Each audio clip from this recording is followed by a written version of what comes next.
The Lord be with you. And with your spirit. A reading from the Holy Gospel according to Mark. Glory to you, O Lord. On that day, as evening drew on, Jesus said to his disciples, "Let us cross to the other side." Leaving the crowd, they took Jesus with them in the boat, just as he was, and other boats were with him. A violent squall came up, and waves were breaking over the boat, so that it was already filling up. Jesus was in the stern, asleep on a cushion.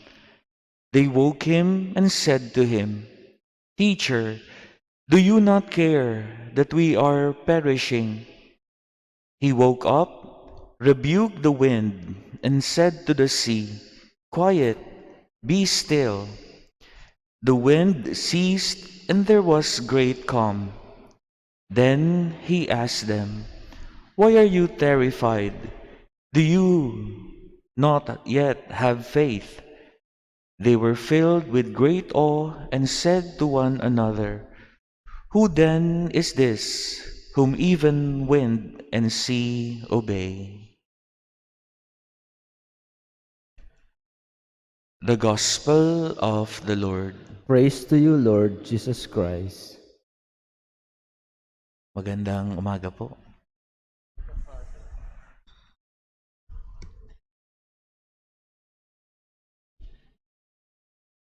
The Gospel of Mark presents this very dramatic miracle that happened in the sea or in the Sea of Galilee about Jesus' coming of the storm.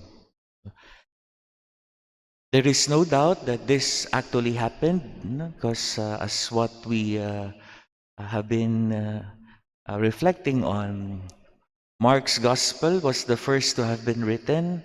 So, ang kanyang kwento, ang pinakang malapit talaga sa mismong kaganapan, no, when all these things happened.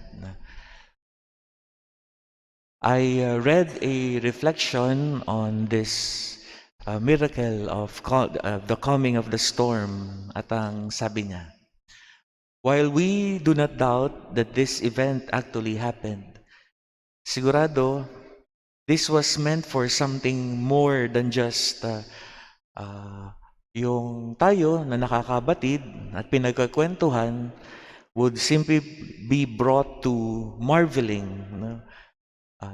Would simply be brought to just be filled with awe sa naganap na himala. Para bagang ang turan ng pagninilay ay kung ito daw ay simpleng isang bit of history. Nangyari, ang mga makakapakinig will simply be filled with amazement. Wow, naganap ang himala. Ay, nakakatuwa. Talagang makapangyarihan itong Jesus na ito. Ganun lamang ang pagdadalhan sa atin. Kaya sa pagninilay, ang sabi, no, surely, no, si Jesus na gumawa ng himala intended this for something more than just simply yon na makita natin, mabatid natin na siya ay isang miracle worker. Si Mark, ganun din ang pwede nating maging pag-unawa. Isinama ni Marcos ang kwentong ito, hindi lamang para mag-present ng isang tagpo ng sakasaysayan, kundi para muli, no, sa mas malalim pang mga katotohanan. At ano ba, no, marahil ang pwedeng pagdalhan sa atin ng kaganapang ito. When the Gospel of Mark was written, this was already a time that was already very difficult for the evangelists. Bagamat marahil nang si Kristo'y muling nabuhay, hay na hay silang lahat. Kaya ang kanilang pagpupursigi sa pagpapalaganap ng mabuting balita ay naandun na lang. But even with their enthusiasm, zeal, ay humarap pa rin sila sa mga matitinding mga pagsubok sa pagpapahayag ng mabuting balita. Narinig natin naman yan sa pagninilay natin sa kapistahan ng conversion ni Saint Paul. Those times, no, the apostolic times, were really very difficult times.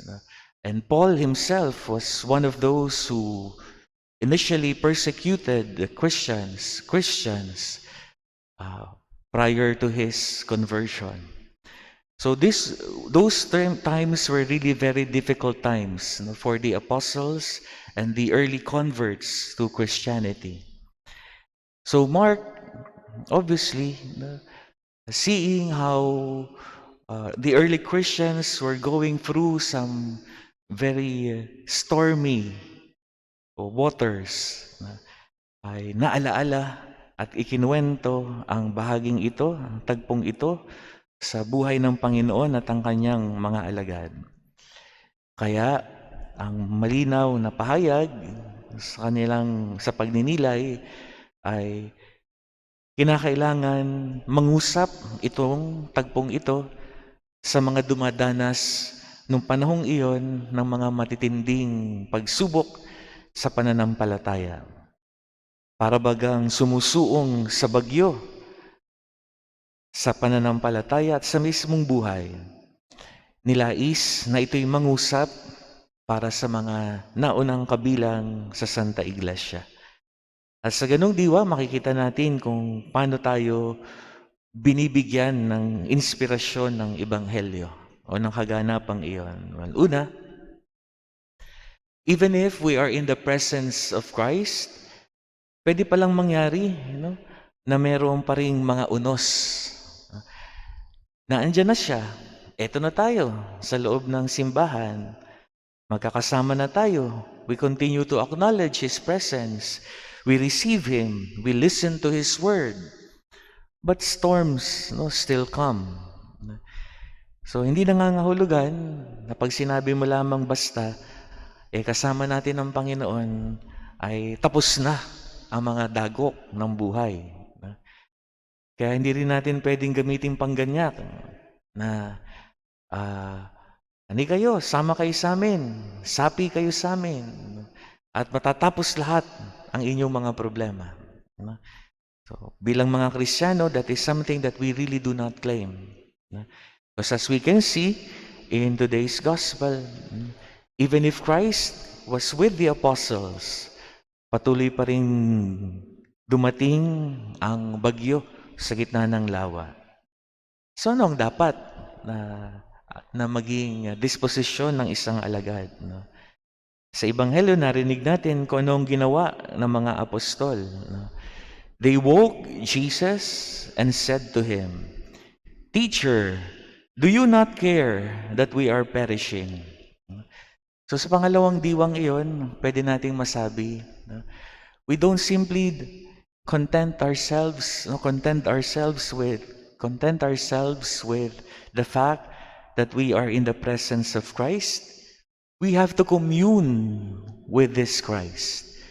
We have to pray to this Christ. We have to talk to this Christ. We need to have a relationship with this Christ. We have to acknowledge we don't simply acknowledge that He is there. Kinakailangan meron tayong ma-establish na relationship sa Diyos na ito, sa Panginoon na ito. At yan yung malinaw na pinakita sa naging exchange na ito sa bagyo when they started to commune with this Christ. When they started to not simply acknowledge His presence, but commune with this Master who was sleeping. And then narinig natin yung hamon ng Panginoon sa kanila. Why were you terrified? Do you not yet have faith? Sa ganoong mga sitwasyon, hindi rin naman pala sapat lamang na tayo'y umupo at makipag-usap dito sa Panginoon na ating kasama. Kinakailangan mapasa atin yung pananampalataya. Na pag nilaya natin minsan, it is really possible, no, for anyone to have this kind of relationship with Christ na hindi naman humahantong sa pananampalataya. No? I have shared with you that there was this one semester that I was studying theology na mayroong kaming naging kaklase na Buddhist, no? Na sa aming pag-aaral sa asignatura ng Theology of Death ay talagang napakataas ang kanyang naging marka. So his relationship with Christ is more of a mental relationship. He knows so much about this Christ. So it cannot really be considered as a real communion with Christ. Para sa isang student of theology, pwedeng mangyari yun. Pero para sa isang mananampalataya, si Jesus is not just a bit of knowledge. It's not just something that we put in our minds. Jesus is a person, no, a God that we put in our hearts. Kaya siya ay obheto ng pananampalataya para sa isang kumikilala sa Kanya bilang Diyos. So we don't just commune with God and say, okay, kilala ko na siya, alam ko na siya. Kinakailangan may karoon ng pananampalataya. Kinakailangan manampalataya.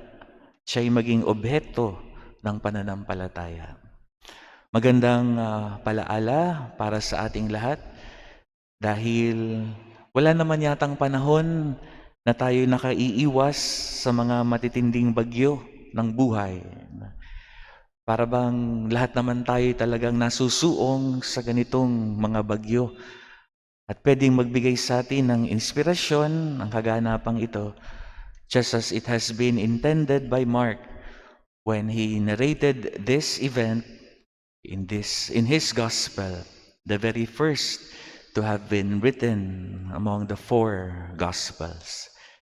Mangusap nawa ito pa rin sa atin ngayon, sa ating pagsuong sa buhay, lalo na sa pagharap ng mga matitinding pagsubok. Let us now stand and present to God our petition.